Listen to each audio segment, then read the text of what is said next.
Voici, je reviens bientôt et ma rétribution est avec moi pour rendre à chacun selon ses œuvres. Bien-aimé, Jésus revient bientôt.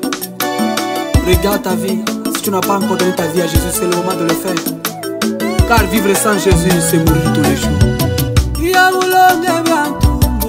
Mais dans ce procès-là, il y avait aussi un homme, l'avocat, qui devait te défendre. Qui devait me défendre? C'était cet enfant qui était né.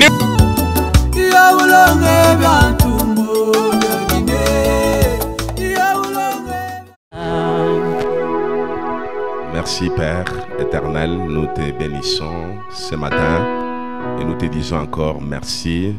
Tu es celui qui a gardé cette église durant toute la semaine qui vient de s'achever. Aujourd'hui c'est le premier jour de la semaine, oh Dieu, tu es avec nous comme Alpha. Seigneur, nous voulons te recommander ce peuple, oh Dieu. Seigneur, daigne bien le prendre en charge. Ce peuple a besoin de t'écouter en cette première journée de la semaine.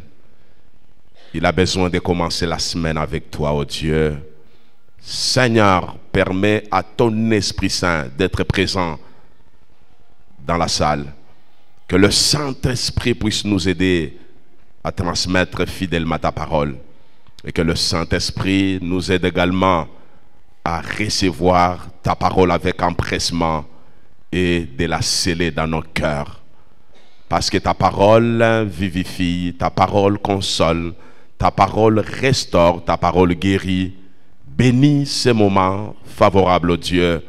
Permets au Saint-Esprit de convaincre les cœurs du péché, du jugement, de la justice, au moins de ta parole. Bénis, Père éternel, ta parole et bénis ces instants. Au nom précieux de ton Fils Jésus, nous venons aussi de prier, Père, et nous disons Amen.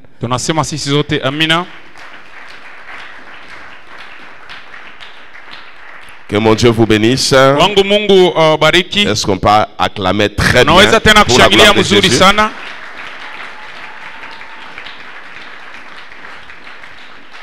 Merci, tu t'es acclamé toi-même. Est-ce que tu peux acclamer cette fois-ci très bien pour Jésus?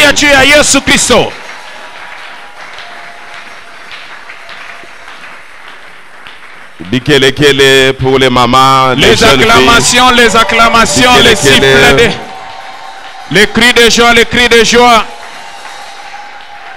Merci. À santé. Le dimanche, c'est une journée de célébration. Le dimanche, c'est une journée de fête. Voilà pourquoi nous disons que c'est une journée de louange et adoration. Lorsqu'on loue, on adore le Seigneur. Pour nous, c'est une grande joie, c'est une fête. Voilà pourquoi ce matin, tu dois être dans la joie. Parce que tu es dans la maison de l'Éternel, qui est une maison de louange et de l'adoration. Que mon Dieu te bénisse abondamment pour ta présence. Nous allons lire la parole du Seigneur. Nous allons prendre 2 versets.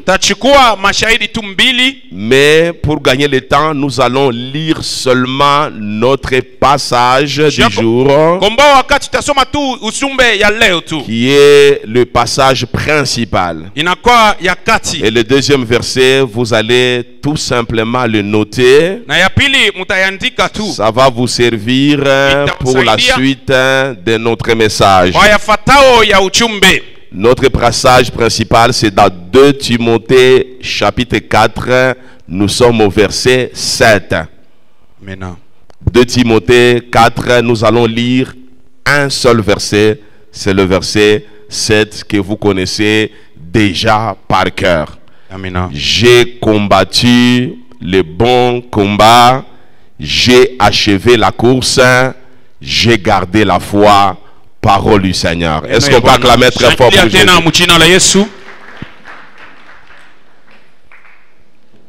Merci. Santé.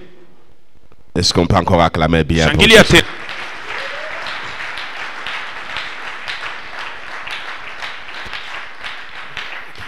Que mon Dieu vous bénisse. Wangu Mungu awabariki. Bon dimanche à tous. Juma njema kwa wote. J'aimerais, avant de commencer notre sermon de ce matin, Nataka kabla nianze mahubiri ya que asubuhi l'on puisse nous communiquer la chaleur spirituelle. tupache kudiweka katika kivukutu kya kiroho. Tu peux saluer ton voisin. Salimia jirani Tu wako, peux le souhaiter bon appétit. umtakie onjo. Voisin, bon appétit. Merci. Voisin, bon appétit. Merci. Souhaite bon appétit à ton voisin. Onjo, onjo, onjo. Alléluia. Amina. Merci, que mon Dieu vous bénisse. Amina. Nous allons commencer le message de ce matin. Tutaanza ujumbe wetu asubuhi ya leo. Nous avons que quelques minutes seulement. Kwa tu na dakika chache.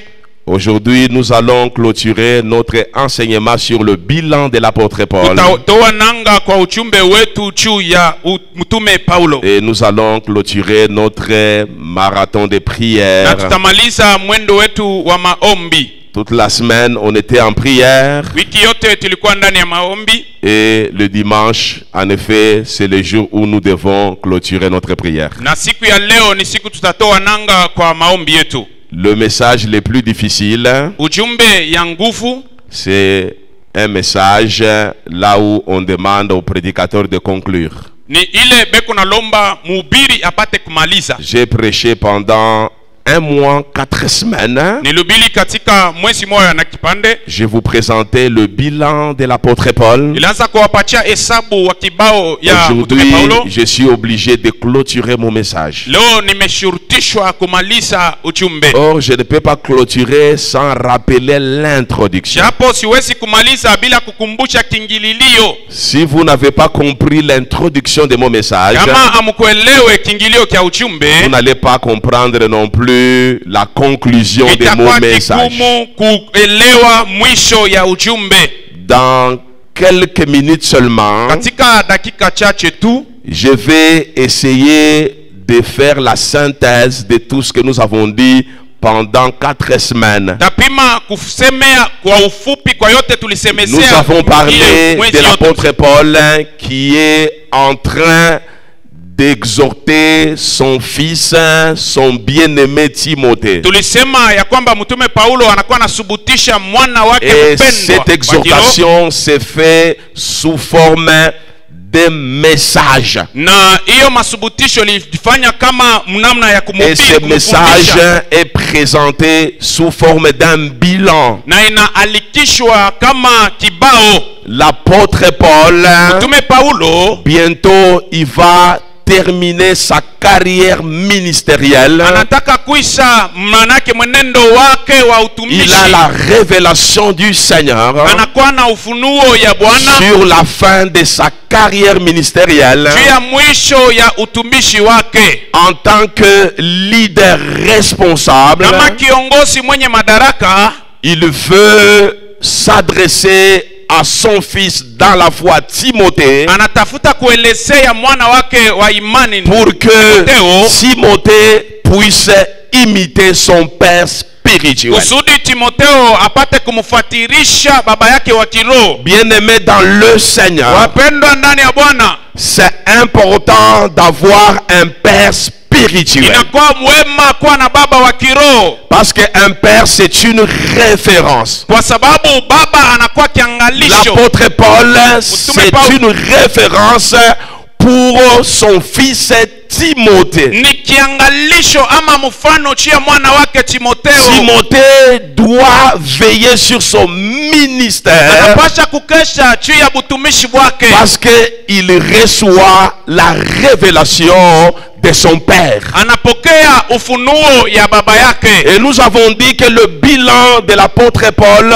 est résumé en 3 phases. Na tulisema kibao kyake kilikuwa mubipande tatu. Et la première phase Na kipande ya kwanza est résumée par une expression inakuwa katika usemo ama utamko qui dit tout simplement: j'ai combattu le bon combat. Anasema ya kwamba nilipika vita vizuri. L'apôtre Paul était un véritable guerrier dans les choses de Paulo Dieu. alikuwa mpika vita wa kweli. Il a combattu contre les puissances des ténèbres. Alipika vita na mauwezo wote wa Il a giza. combattu contre les principautés. Alipika na mautawala wote. Il a combattu contre les autorités. Aliwapikanisha hao wakubwa Il a wote. combattu contre les princes de ce monde des ténèbres. Na watawala wote wa giza. Et il a combattu contre les esprits méchants dans les lieux célestes. Alikombana na mapepo yote waovu ndani ya ulimwengu. Le diacre Jonas nous a rappelé ces choses-là le vendredi. Shemashi Jonas alitukumbusha siku ya tano. Dans le monde spirituel, il y a une hiérarchie de pouvoir. Asema ndani ya dunia ya giza mnakuwa mapangilio ya Le monde mamlaka. satanique, c'est un monde hiérarchisé. Dunia ya giza yenye kupangiliwa mzuri. C'est un monde qui répond à une certaine hiérarchie. Inakuwa na panga mzuri mamlaka zake. Notre combat n'est pas dirigé contre les petits sorciers de nos villages, Vita yetu haina kupikana na wachawi watoto mais wa c'est kwa un mingine combat yetu. contre les organisations sataniques. Lakini ni kupikana na mautawala maongozi C'est wote wa un shetani. combat contre les systèmes sataniques. Ni kukombanisha kitungo kyote ka shetani. Un système, c'est une organisation solide. Inakuwa ni matengenezo ya nguvu. Voilà pourquoi nous avons dit le premier jour Kule tulisema siku ya kwanza que le combat spirituel, c'est un combat impitoyable. vita ya kiroho ni vita ya bila buluma. C'est une lutte, Ninakuwa kushindana. un combat sauvage. Vita ya mokali kabisa. Des fois, l'ennemi ne respecte pas les règles. Wakati ingine shetani asheshimie Parce que dans ce combat, il n'y a pas d'arbitre. sababu hamuna wa kukataza. C'est un combat corps à corps. Inakuwa ni mwili na mwili. Il n'y a que les plus forts qui peuvent vaincre. Ni paka wa nguvu ndio atashinda. L'apôtre Paul a connu ces combats-là. Mtume Paulo alipika hiyo Un vita. combat farouche Vita ya bila buluma. contre les organisations sataniques, Juu ya vitungo vyote vya shetani. contre les systèmes diaboliques. Utungo wote wa kijabola. Bien-aimé, lorsque vous combattez contre un système, Wakati kuna komanesha kitungo, ça ne sert à rien de t'arrêter lorsque tu as renversé un seul homme. haikulombe upate kushimama wakati unashinda Parce que mtu mmoja. dans un système, Katika kitungo, lorsque tu détruis wakati unaribisha ton oncle qui est sataniste, mjomba yako anakuwa wa on va giza, tout simplement les retirer de la scène. batamutosha tu On mkiwanza, va placer quelqu'un d'autre pour te combattre. bamukombole kwa mtu mwingine ndio Parce que kumanisha, c'est un système. sababu ni kitungo.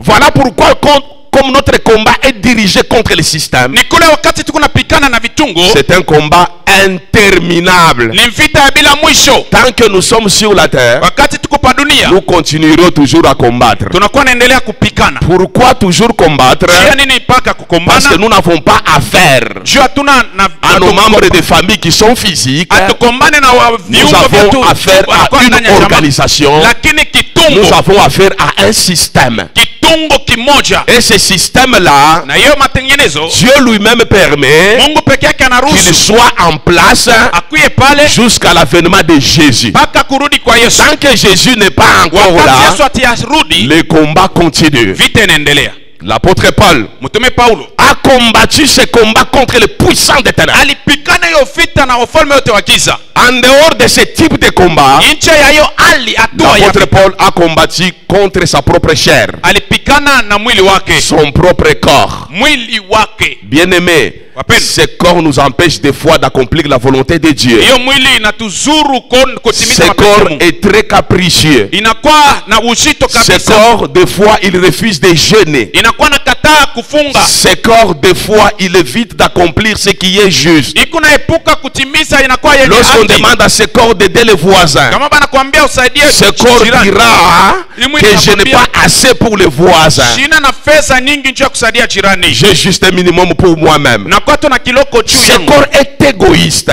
Mwili ni ya Il choyo, ne veut jamais partager le bonheur avec les autres. haipende kugawanya na wengine. Ce corps, Hiyo mwili il est égocentrique. inakuwa ya kujipendelea peke Il nous yake, empêche d'accomplir la volonté de Dieu. inatuzuru kutimiza mapenzi ya Mungu. Voilà pourquoi nous devons diriger Ni aussi kule tunapasha tena kuongoza notre vita, combat mavita yetu contre notre propre chair. kukombanisha pia mwili wetu. Donc le premier ennemi de l'homme, Manake adui wa kwanza wa mtu c'est son propre corps. ni mwili wake. Alléluia. Amina. Avant de combattre avec les puissants des ténèbres, Kabla kukombanisha ulimwengu wa giza, apprends d'abord à combattre contre ton propre corps. anzia hapo mbele kukombanisha mwili wako. La vie du péché, Maisha ya zambi c'est une vie qui détruit ses corps. ni maisha inaribu Et mwili. lorsqu'il détruit ses corps, Wakati inaharibu, il détruit aussi l'esprit. inaharibu pia roho. En réalité, c'est pas l'esprit qui pêche. Kwa kweli si roho En inatenda réalité, dhambi. c'est ce corps qui pêche. Kwa kweli ni mwili Parce que inatenda ce dhambi. corps a les désirs contraires à ceux de l'esprit. Tamaa ya mwili inachana na tamaa ya roho. Voilà pourquoi il faut discipliner ce corps. Ni kule inapacha kudiscipline L'apôtre mwili. Paul pouvait dire, Paulo aliweza kusema, je tiens à assujettir ce corps minachimamisha juu ya de kutiisha peur mwili d'être rejeté après avoir prêché l'évangile aux autres. kusudi nisitupiliwe mbali kisha kuhubiri wengine. Tu dois imposer une certaine discipline à ton corps. Inapasha kuweka kudikatalia kumwili wako. Ton corps est très capricieux. Mwili wako inakuwa na dikataa, Les caprices de ton corps na ile kutamaa ya moyo vont te wako conduire un jour dans l'enfer. itakongoza kwenda ngeena. Voilà pourquoi il faut veiller sur ton corps. Ni kule kesha juu ya mwili wako. Et le résumé de cette première phase du bilan de Paul Ya mfita ya kibao ya kwanza se ya résume par un message qui dit: inakuwa kuijumbe inasema, j'ai combattu le bon combat. nilipika mfita vizuri. Le bon combat, Vita vizuri ce n'est pas un combat Si que vita- nous menons pour nous-mêmes. ile tunakuwa na kombanisha tu paka juu Le yetu. bon combat, Vita c'est un mzuri combat que nous menons pour les intérêts du ile royaume. tunakombanisha juu ya faida ya ufalme. Je dois dominer mon corps Napasha kutawala pour mwili combattre en faveur de la promotion de juu ya l'évangile. kukombanisha juu ya maendeleo ya Je dois injili. cesser de faire certaines choses Inapasha nyacha kufanya maneno pas pour fulani, mes intérêts égoïstes, hapana tu juu ya mais pour faida ya les kimwili, intérêts de Dieu. lakini juu ya faida ya Je Mungu. dois jeûner, Napasha je dois prier, napasha kuomba, je dois me priver beaucoup de choses, napasha kukatalia maneno je dois mengi, me priver de mes désirs napasha kukatalia maneno pour fulani les intérêts de Dieu. juu ya faida ya Mungu.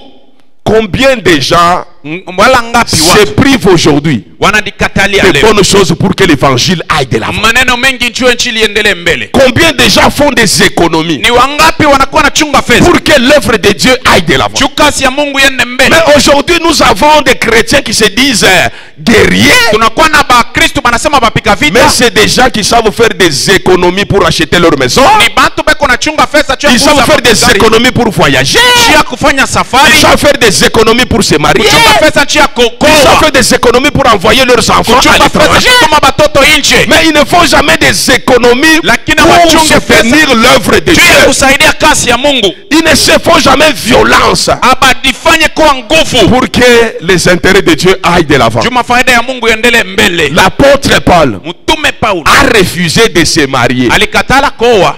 Alléluia. Amina. L'argent qui était destiné à son mariage Fedha ya était affecté à l'œuvre de Dieu. anaituma. Il a refusé d'avoir des enfants Alikataa kuwa na batoto pour que cet argent qu'il allait dépenser, jule makuta alitaka pour que les enfants aillent à l'école, batoto bende kushule puisse être affecté à l'œuvre de Dieu. yende kukazi ya Mungu. L'apôtre Paul, Mtume il Paulo a refusé d'avoir même une villa. alikatala kuwa hata na nyumba. Il était un missionnaire. Alikuwa mutumwa, C'est quelqu'un qui ne vivait pas dans une même ville. ni mtu asikuishi mji mmoja. Tantôt il était à Rome, Wakati moja tantôt il était à Thessalonique, anaenda kuwa tantôt il était à Éphèse, kwa Efeso, tantôt il était dans la ville de Corinthe. eko kumucha wa L'apôtre Korinto. Paul n'avait pas de maison. Wakati ingine kuwa na nyumba, Il a sacrifié alitoa sa stabilité ile ustare pour la wake promotion de l'évangile. juu ya maendeleo ya C'est nchi. cela combattre le bon combat. Ile kupika vita vizuri. Je me prive de beaucoup de choses Alikatala ya maneno pour fulani que l'œuvre de Dieu aille de l'avant. kazi ya Mungu iendelee Et mbele. il est en train de dire ça à Timothée. Eko naambia hiyo Il dit, si Timotheo, vous voulez être modèle minapenda unakataka kwa du mfano leadership ya bukubwa dans le monde spirituel, dunia ya il ne faut roho. pas combattre pour le plaisir de combattre. Usikombane tu juu ya furaha ya Il faut kukombana, combattre pour l'intérêt du royaume. kombana juu ya faida ya ufalme. Alléluia. Amina. Ce message n'est Ye pas uj- adressé à ujumbe- Timothée ce matin. Eko namwambia Timotheo asubuhi ya leo, Ce message est adressé à toi. inakuwa ni wewe. Est-ce que tu peux au moins combattre Unaweza kupika contre tes propres projets? contre ta propre famille, pour que l'œuvre de Dieu aille de l'avant. Est-ce que tu peux le faire? C'est cela la volonté de Dieu pour toi. Que mon Dieu vous bénisse. Amina. Est-ce qu'on peut acclamer le Seigneur? Shangilia.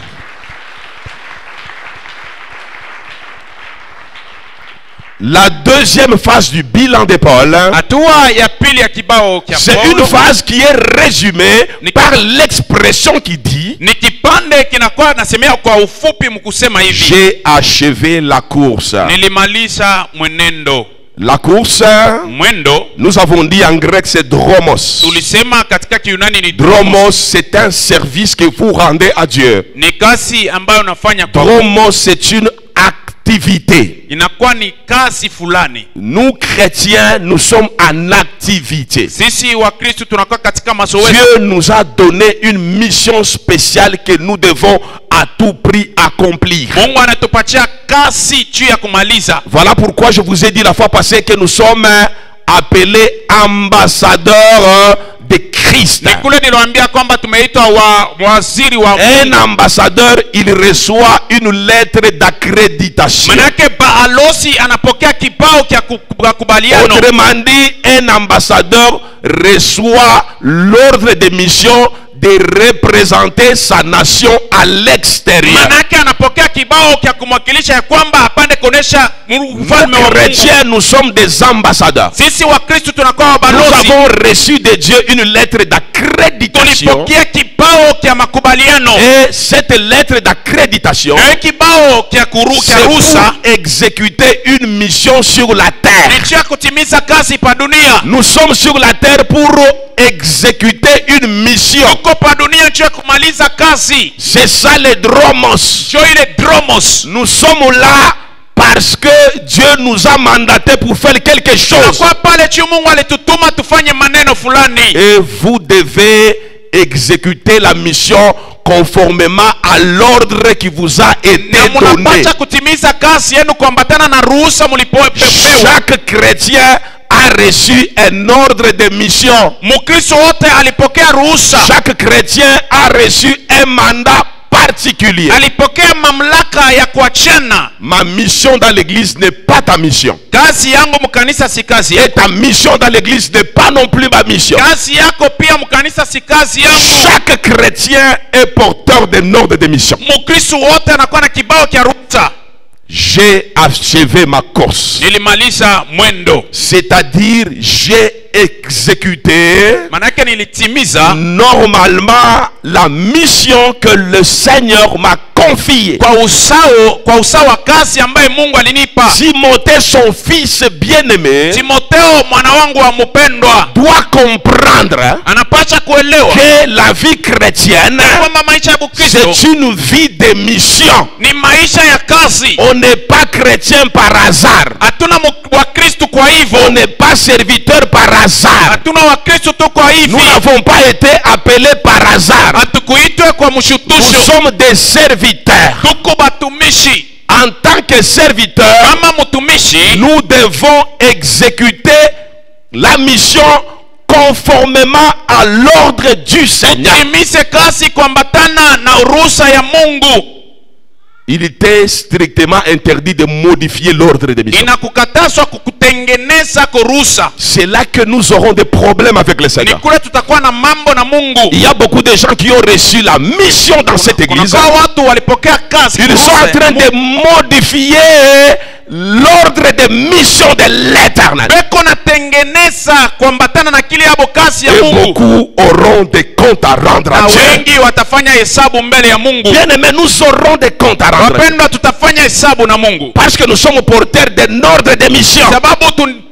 Celui qui reçoit l'ordre de mission, il doit partir au lieu de mission mafashi ya kazi pour accomplir ce que son employeur lui a demandé. ya kutimiza mkubwa wake wa kazi ile alimwambia. Si on t'a demandé Kama balikuomba d'aller à Kinshasa kwenda kuchisasa pour faire les contrôles kwenda kuangalia du personnel, ya bafanya kazi, tu ne peux pas arriver à Kinshasa hawezi kufika et Kinshasa commencer à faire l'audit dans le domaine financier. unaanza kubauliza bande kupatia hesabu On ya ne vous a pesa. pas demandé d'aller faire l'audit dans le domaine de la comptabilité. Abakwambia uanze kuangalia mambo ya On t'a pesa. demandé d'aller faire l'audit dans le domaine du personnel. Wendo kaangalia mambo ya vile watu beko natumika tu. La mission pour tout un chacun de nous est clairement définie. Kati ya kila mmoja yenye kuandika mzuri. Tu dois comprendre la mission Kazi yako que l'Éternel t'a confiée ambaye Mungu alikupa et l'exécuter normalement. kuyatimiza kwa usawa. Alléluia. Amina. La parabole des talents. Ile fumbo ya talanta. Jésus avait distribué des talents. Yesu alikabua matalanta. À la dernière personne, il avait donné un seul talent. Wa mwisho alipokea talanta moja.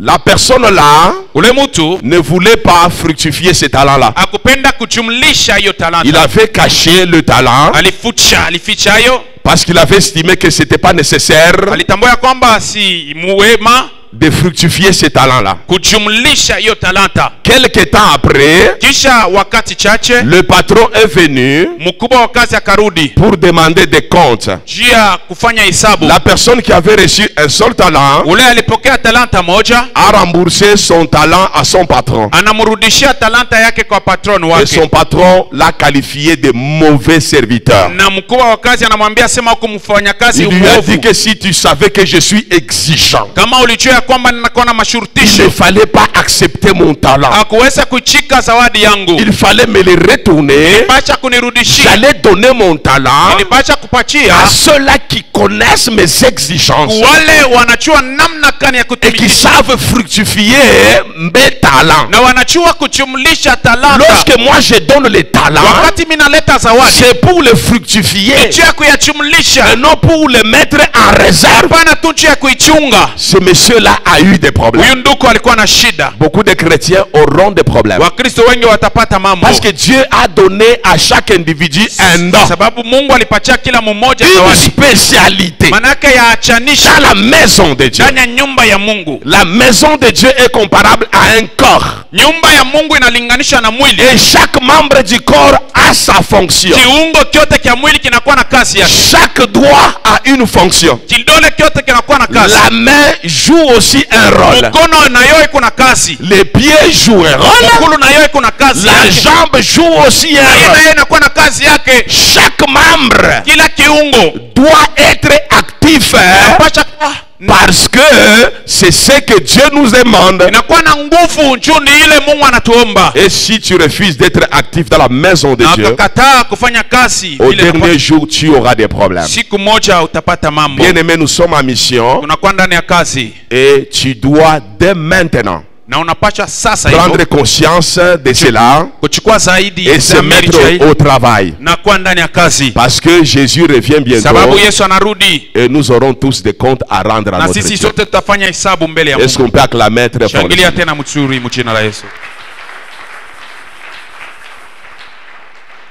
Il y a des choses qui nous empêchent de bien exécuter les Maneno choses de Dieu. mbili inatuzuru kufanya kazi ya Mungu. La première des choses, Ya kwanza, c'est la vie du péché. maisha ya La zambi. vie du péché nous empêche de bien exécuter la volonté de Maisha Dieu. ya zambi inatuzuru kufanya kazi ya La Mungu. deuxième chose, Ya pili c'est la négligence. inakuwa ni La uregevu. négligence, Uregevu. c'est une malédiction que nous sommes en train de nous attirer. Ni laana tunadikokotea. Parce que nous sommes en train d'exécuter l'ordre de mission avec négligence. Tunakuwa natimiza ruhusa yetu na uregevu. Alléluia. Amina. Nous devons faire très attention. Tufanyeni Cessons ange. d'être négligents. Tuache kuwa waregevu. Fouillons les péchés Kimbie pour zambi. exécuter Na de manière tutimize efficace namna ya la nguvu. mission que le Seigneur nous a confiée. Kazi ambaye Bwana Est-ce qu'on peut alitupatia. acclamer très fort pour Jésus? Shangilia tena mzuri mjina la Yesu. Acclamons, acclamons, acclamons. Shangilia, acclamons. shangilia, shangilia, shangilia. Et le dimanche passé, nous avons parlé de notre quatrième principe. Wiki ilipita tulisemesia kanuni yetu ya ine. Le quatrième principe, c'est un principe du rachat. Manake ni kanuni ya ukombozi. Nous devons racheter le temps. Tunapacha kukomboa. Nous avons expliqué la notion du temps. Tulisemesia juu ya wakati. Nous avons dit que l'apôtre Paul, Tulisema ya kwamba mtume Paulo c'est un monsieur qui connaissait l'hébreu et le grec. ni nduku alijua lugha ya Kiebrania na Et lorsqu'il Kiyunani. nous parle de la notion du temps, Wakati anatuambia juu ya wakati, chez les Grecs, Mkiyunani il y a deux types de temps. munakwama wakati mala Il y a le temps chronos kwa wakati ya et il y a Kronos le temps kairos. na wakati yasipo kuonekana. Le temps chronos, Ile ya kuonekana c'est le temps du calendrier. inakuwa ni ya kalendari. C'est le temps de la montre. Wakati ya saa C'est le temps de l'horloge. ni ile ambayo tunakuwa naona kibumbashi. Et Dieu a fixé pour tout un chacun de nous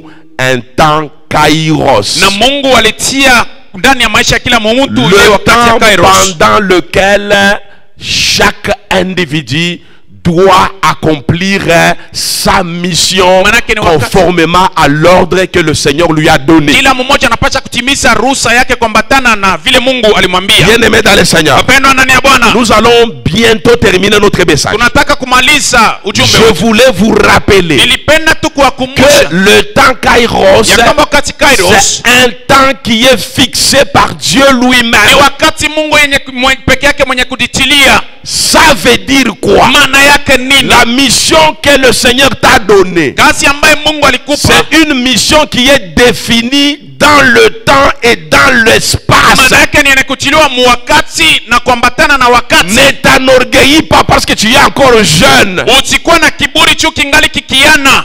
Il y a quelques jours, nous avons enterré un jeune qui est proche de nous. Tulipotilizika mtu alikuwa kiana. Ne cherchez pas à tâtonner lorsque Dieu t'a donné le temps pour le servir. Usitafute kushitashita wakati Mungu anakupatia wakati njia Ne kumtumikia. sois pas distrait lorsque Dieu te confie une mission à exécuter. Wakati Mungu anakupatia kazi ya kutimiza. Sur la terre, nous ne sommes pas éternels. Ba dunia tuna ba milele. Nous sommes des passagers sur la terre. Tunakuwa wapitaji pa Nous dunia. sommes des pèlerins sur la terre. Tunakuwa wa safari. Tu finiras un jour par mourir. Siku moja utakufa. Même si tu n'aimes pas la mort, Hata kama upende kifo. la mort c'est la voie obligée pour tout le monde. Ni njia ya kila mtu. Alléluia. Amina. Si je vous pose la question, Nikimiuliza, qui veut voir le Seigneur ce matin? nani anapenda kuona Bwana asubuhi ya leo? Ni Et nani? que je vous demandais tous de vous manifester. Na ninapenda nini bote mjioneshe. Qui va Nani? se manifester Nani ataonesha ya kwamba anapenda kumwona Mungu leo asubuhi mpaka ce sasa? matin? Qui Asante. veut voir le Seigneur? Nani anapenda kumwona? Alléluia. Oh, shibote. C'est tout le monde, non? Ni shibote. Est-ce qu'il y a quelqu'un qui ne veut pas voir le Seigneur ce matin? Kwa mtu asipende kumwona Bwana? Alléluia. Amina. Je crois que tout le monde est d'accord avec Naamini ya moi kwamba shibote que la raison d'être ya kwamba kuwa d'un chrétien, ya Mkristo c'est pour rencontrer un jour le Seigneur. ni njia ya kupatana na Bwana siku moja. Alléluia. Amina. Mais nous allons rencontrer ce Seigneur-là comment? Lakini tutampatana namna gani? Mais de deux manières. Namna gani? Alléluia. Amina. Premièrement, nous allons rencontrer le Seigneur Tutapata Bwana lorsque le Seigneur nous dit que la mission est terminée wakati anasema kazi inamalizika, et nous quittons la terre. kisha tunatoka pa dunia. Donc c'est par la voie de la mort. Manake njia ya lufu. La mort c'est un boulevard Lufu ni balabala que munene. Dieu a prévu pour tout un chacun de Mungu nous alitayarisha kwa kila pour mmoja rencontrer le Seigneur. njia kuona Donc Bwana. la mort est naturelle. Lufu inakuwa ni Il y a un homme de Dieu qui nous a prêché. mtumishi mmoja wa Mungu Il nous a dit ce qu'il faut craindre, c'est la mort spirituelle. alisema inapasha kuongopa ni On ne peut lufu pas ya kiroho. craindre la mort physique. Hawezi kuongopa lufu La ya mort mwili. physique c'est normal. Lufu ya mwili Elle est inakuwa naturelle. inakuwa C'est la voie obligée pour tout le monde. ni njia ya kila mtu. Ce qu'on doit craindre c'est la mort spirituelle. Tuogope ni lufu ya kiroho. Parce que la mort spirituelle c'est la séparation d'avec Dieu. Lufu ya kiroho ni kuachana na Mungu. Mais la mort spirituelle Lakini lufu ya kiroho c'est juste une voie obligée ni njia tu pour inashurutisha aller rencontrer le Seigneur. njia kwenda kuonana na Bwana. Et la deuxième année de rencontrer le Na Seigneur, pili ya kuonana na c'est Bwana le jour où il reviendra ni siku ile atarudi Là où les morts vont ressusciter, là où les vivants seront transformés. C'est la deuxième façon de rencontrer le Seigneur. Donc, tout le monde est appelé un jour à mourir. Voilà pourquoi tu dois toujours te poser la question pour saisir ton temps Kairos. Je vous ai dit la fois passée. Moi j'ai présentement 53 ans. Dieu m'a appelé à l'âge de 46 ans pour exercer le ministère pastoral. La grâce que moi j'ai pour servir Dieu comme pasteur à 46 ans, tu n'auras pas cette grâce-là. Alléluia. Aujourd'hui je suis pasteur. Bientôt 7 ans. Servir Dieu comme pasteur pendant 7 ans, c'est un problème de grâce. Je connais les gens qui ont prêché l'évangile une année seulement. Après ils sont partis. Lorsque on vous demande d'exercer votre dromos dans un temps Kairos, il faut le faire très bien, parce que tu ne connais pas les jours où Dieu va te retirer de son entreprise. Dans l'église, nous sommes dans l'entreprise de Dieu. C'est lui le patron. C'est lui qui a les derniers mots. Les uns vont servir pendant une année, les autres pendant 2 ans, les autres encore pendant 10 ans, d'autres pendant 15 ans. Mais c'est lui qui définit le temps, c'est Dieu lui-même. C'est Dieu lui-même. Voilà pourquoi lorsqu'on te demande de servir Dieu aujourd'hui, tu dois les servir comme si quelque chose t'a coupé. Comme si demain tu vas mourir. Il ne faut pas blaguer avec les choses de Dieu. On vous demande de servir Dieu aujourd'hui. Vous jouez encore avec la prolongation. Dans le temps Kairos, il n'y a pas de prolongation.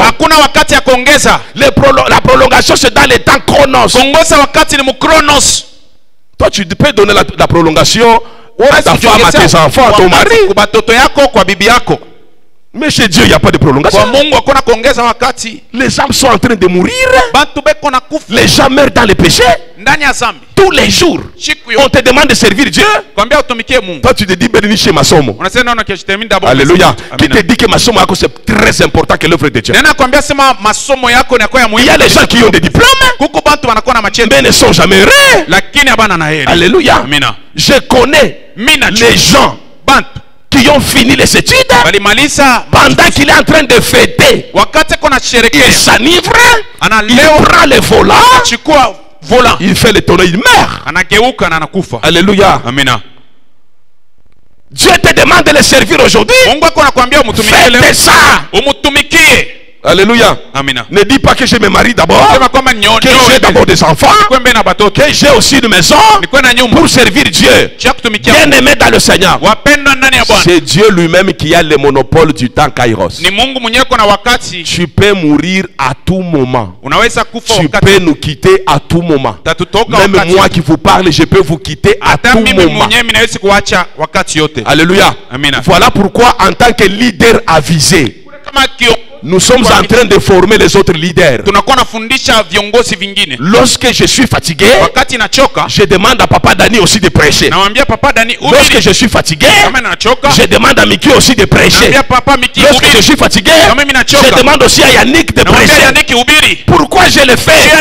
C'est pour préparer la relève. Parce que je ne connais pas mon temps. Le jour que le Seigneur va me prendre, que l'église ne reste pas orphelin. Il faut qu'il y ait d'autres leaders qui sont déjà habitués ils savent déjà prêcher l'évangile pour continuer la mission de Jésus. Alléluia. L'apôtre Paul était mort malgré son charisme. Il est mort un jour. L'apôtre Paul, qui était le chef des apôtres, un jour il est mort, mais il a laissé les disciples continuer l'œuvre de Dieu. Nous avons tous un temps Kairos. Lorsqu'on vous demande de travailler, travaillez. Lorsqu'on vous demande de soutenir l'œuvre de Dieu, soutenez. Les caprices vont nous conduire en enfer pour rien. La prolongation, maendeleo va nous faire pleurer un jour. itatulilisha siku moja. Le temps Kairos c'est maintenant. Wakati ya Kairos ni leo. Ne reporte pas demain ce que tu peux faire aujourd'hui. Uchiseme tafanya kesho kile utafanya leo. Bien-aimé, Christ revient bientôt. Kristo kunarudi. Nous devons racheter le temps. Tukomboe wakati.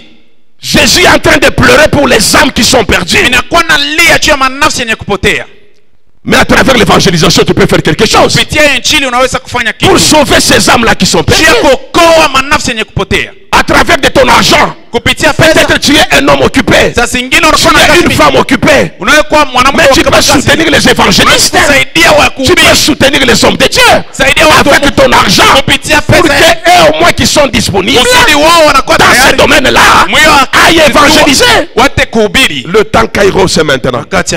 Dis à ton frère, le temps Kairos c'est maintenant. Dis à ton voisin, le temps Kairos c'est maintenant. Est-ce qu'on peut acclamer pour Jésus?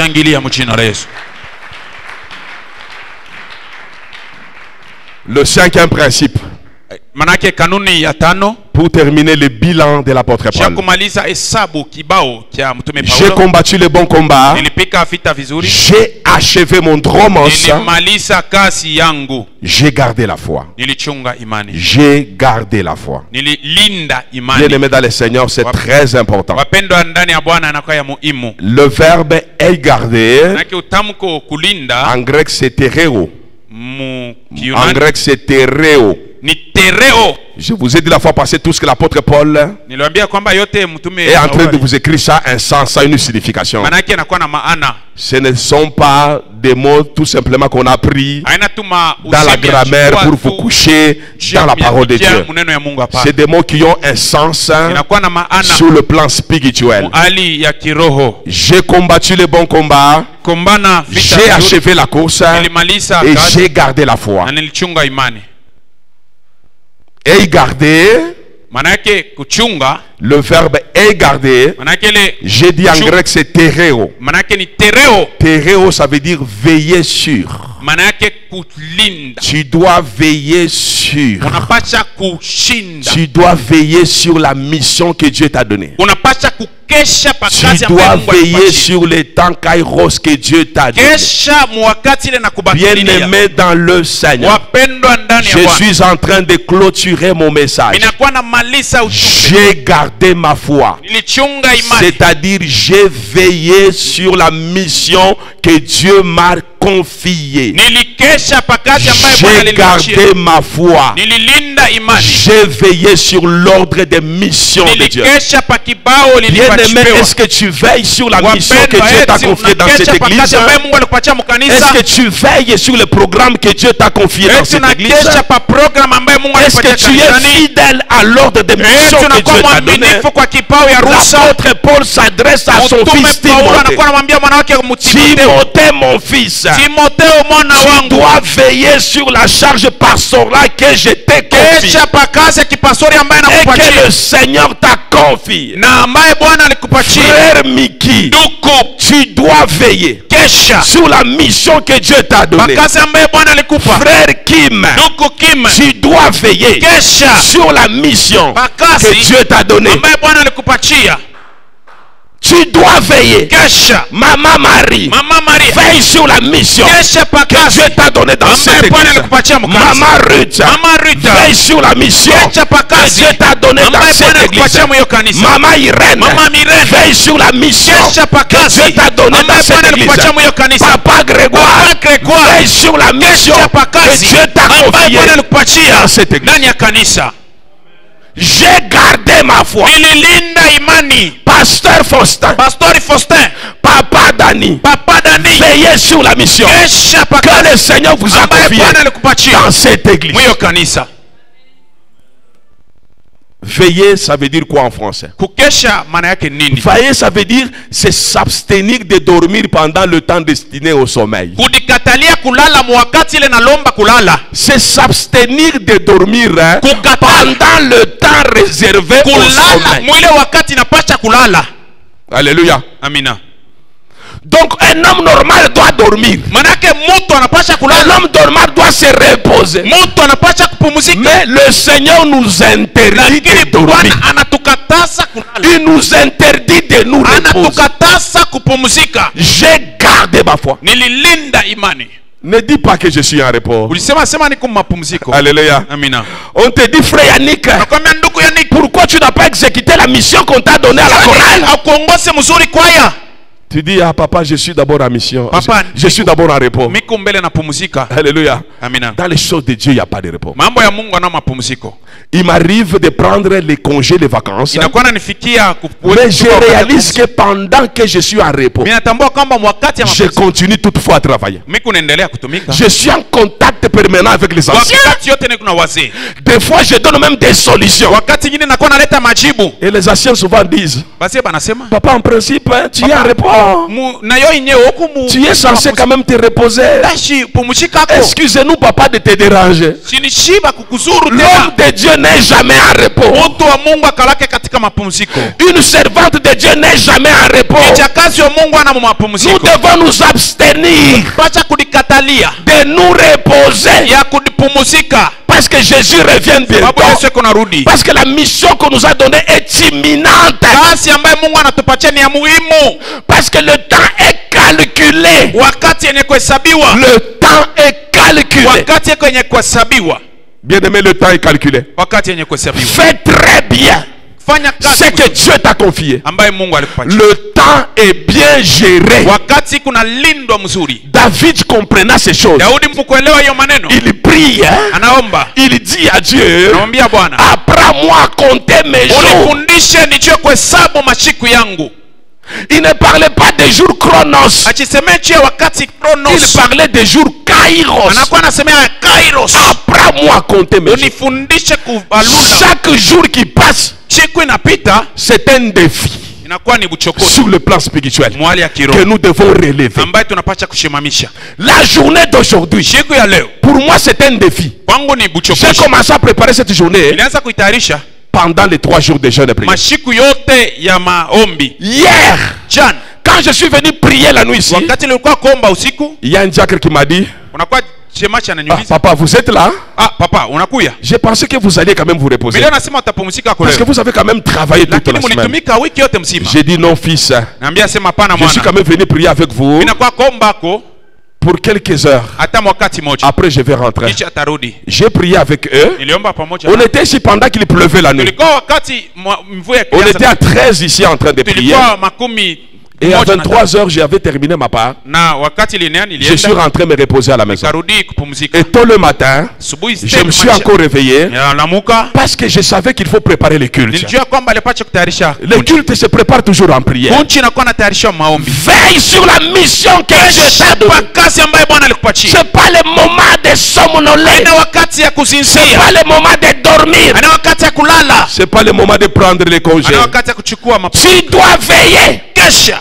sur la mission que le Seigneur t'a Kwa donnée. kazi ambayo Bwana alikupatia. Parce que cette mission Sababu hiyo kazi doit être exécutée inapaswa kutimilika dans un délai relativement court. wakati moya mfupi. Que ton âge ne te trompe pas. Umri wa mwaka yako Que ton âge ne te séduit pas. isikuvute. Que la situation sociale de tes parents ne te séduit Mambo pas. ya maisha ya bazazi yako isikuvute. Alléluia. Amina. Il y en a qui ont évolué dans l'opulence. Kuku bengine Ils ont évolué dans de bonnes familles. walikuwa mwachana Ils mzuri. pensent que c'est une garantie Banaona sema pour njoo faire longtemps sur la terre. njoo kukawia pa dunia. Il y en a qui ont reçu une bonne Wengine éducation. walipokea Il y en a qui travaillent dans de bonnes entreprises. walikuwa makampuni Ils mzuri. savent, ils pensent Banajua ya que kwamba c'est une garantie inakuwa ndo vile pour battre le record de longévité sur la terre. sheko na mashiku mengi pa Vous dunia. vous trompez, mon frère. Unadidanganya ndugu. Vous vous trompez, ma soeur. Unadanganya dada. Le temps Kairos, c'est Wakati ya Kairos maintenant. ni sasa hivi. Le temps Kairos, c'est Kairos maintenant. yako ni leo hivi. Tu dois éviter de dormir. Epuka Tu kulala. dois éviter d'être distrait. Epuka kulenga. L'apôtre Paul, Mtume Paulo il a combattu le bon combat. alipika vita vizuri. Il a achevé la course. Alimaliza mwendo. Il a gardé la foi. Alilinda imani. Il a veillé Alikesha sur le ministère pa huduma. que Dieu lui a Ambaye Bwana confié. alimpatia. Il a veillé Kesha sur sa vie spirituelle, maisha yake ya kiroho. sur l'ordre de mission Pa kibao que yake ya roho. Dieu lui a donné. Bwana alimpatia. Il s'est imposé Alijikesha. toutes sortes d'abstinence. Alikatalia pour accomplir la volonté du Seigneur. Impose-toi une discipline. Impose-toi une discipline. Parce que Dieu attend de grandes choses de toi. Tu es un leader né, un leader créé. Dieu attend quelque chose de toi. Pas de quelqu'un d'autre, mais de toi. Tu dois réaliser de grandes choses. Pas demain, maintenant. Alors tu dois veiller sur la mission que le Seigneur t'a donnée. Ta mission, tu dois l'exécuter maintenant. Bien-aimé dans le Seigneur, je vous ai parlé dans le combat de la chair. La chair est en train de nous séduire. Je sais que tu as un très bon boulot. Je sais que tu es très intelligent. Toi, tu ne peux jamais t'absenter à l'université. Toi, tu ne peux jamais être absent à ton poste. Mais que ton intelligence là à l'université ne puisse pas te plonger dans un sommeil. Que ton travail là chez les Libanais ne puisse pas te faire oublier la mission que le Seigneur t'a donnée. Aujourd'hui nous présentons beaucoup d'excuses devant l'exécution de la mission du Seigneur. Vous allez poser la question. Oh frère Miki, frère, je ne t'ai pas vu toute la semaine. Tu étais où? Papa, excusez-moi. J'étais retenu au service. Il n'y avait pas moyen de venir exécuter la mission. Voilà pourquoi l'apôtre Paul, il a refusé même de travailler dans une entreprise pour servir un homme. Parce qu'il savait que le temps que Dieu lui a donné, c'était un temps relativement court. Comme le temps est relativement court, alors il doit veiller sur la mission que Dieu lui a donnée jusqu'au bout. Parce que derrière tout cela, il y a une couronne. Et la couronne pour laquelle nous sommes en train de tous courir, c'est une couronne incorruptible. Bien-aimé dans le Seigneur, ce n'est pas comme la médaille d'or qu'on donne aux champions de ce monde. C'est plus qu'une médaille d'or. C'est plus qu'une médaille d'argent. C'est une couronne incorruptible. Bien-aimé, que Dieu vous fasse grâce. Il vous élève un jour en esprit. Que vous voyez comment Dieu couronne ses véritables serviteurs. Ce jour-là, tu vas cesser de blaguer avec les choses de Dieu. Le moment est limité. Pendant que nous avons un ordre de mission, nous devons veiller sur cet ordre de mission-là, de manière à accomplir fidèlement la mission que le Seigneur nous a confiée. Que le Seigneur bénisse sa parole.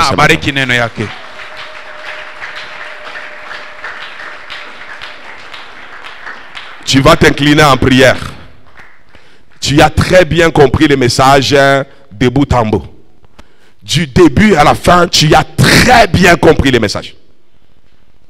Je me suis efforcé pour donner l'essentiel du résumé de mon message pour que tu comprennes non seulement que le temps est mauvais, tu dois le racheter, mais pour que tu comprennes que tu n'es pas n'importe qui, tu es porteur d'un ordre de mission et cette mission doit être exécutée dans un temps relativement court que nous appelons Kairos.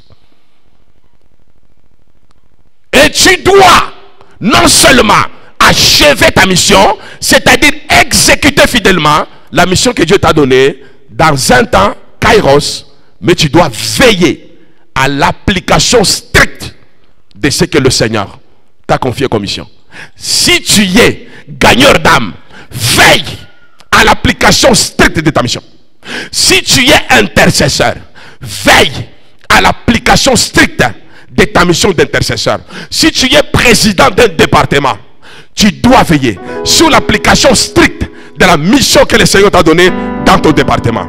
Tu es conducteur, veille à l'application stricte de ta mission de conducteur dans un département. Ça va se quoi? Moi bien, Seigneur, J'ai saisi le message de ce matin. Je prends l'engagement maintenant d'être actif. Le but de ce message, c'est pour que tu sois actif. Le temps Kairos, c'est maintenant. La parole nous dit rachetons le temps, car les jours sont mauvais. Jésus revient bientôt. À tout moment, il peut nous surprendre. Dans un sommeil, il peut nous surprendre. Par accident, il peut nous surprendre. À tout moment, les bandits peuvent même entrer et nous fusiller. Qu'est-ce que tu vas présenter à Dieu comme bilan? L'apôtre Paul, il a présenté son bilan. Quel est ton bilan, toi, que tu vas présenter à ton Dieu? Umwambie Mungu sasa que baba mimi nakamata décision à partir de leo ya kuwa actif parce que ni comme mission baba je prends l'engagement.